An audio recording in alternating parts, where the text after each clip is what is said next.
पण sportsman spirit त्यातनं आपल्याला काय आयुष्यात आपण काय आयुष्यात शिकतो की एक प्रकारची मैत्रीत्वाचं बांधिलकी आपण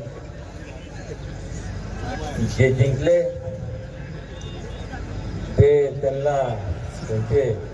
त्यांचं कौतुक करतो आणि जे हारले त्यांनी सुद्धा परिश्रम जर घेतले तर पुढच्या वेळेस हे सगळं त्यांना सुद्धा तुम्ही हरू शकता असे जिद्द पुराशी बाळगली पाहिजे. एक इंग्लिशमध्ये म्हण आहे, failure is a stepping stone to success. म्हणजे अपयश त्याला तुम्ही हे करू नका, पुढच्या वेळेस बघू. आपण म्हणतो ना बघून घेऊ, त्या भाषेतच बघायचं. आज जिंकलाय ना, बघू पुढच्या वेळेस. आणि जो जिंकलाय ते पण म्हणतात तू ये, तुला बघतोच. अशा प्रकारचे स्पोर्ट्समॅन स्पिरिट पाहिजे. आणि फार बोलण्यापेक्षा तुम्हाला फार बोल करतोय मला माहित आहे, पण ऐकण्याच्या मानसिकतेत नाही आहे.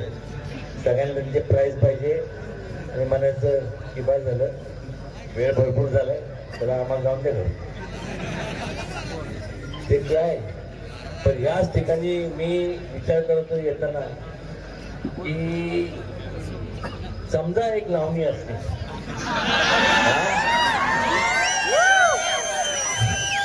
म्हणजे मॅचेस नंतर, मॅचेसच्या वेळेस नाही, नंतर बॅकग्राऊंड वरती कोण बोंबलायला गेलो नसतो. तू काय म्हणतात, वाजले की 12, जाऊन की घरा. आता 1 वाजलंय, त्यामुळं आपण आपलं भक्ती समारंभ पार पाडू. आपण तुला घरी जाऊन झोपा.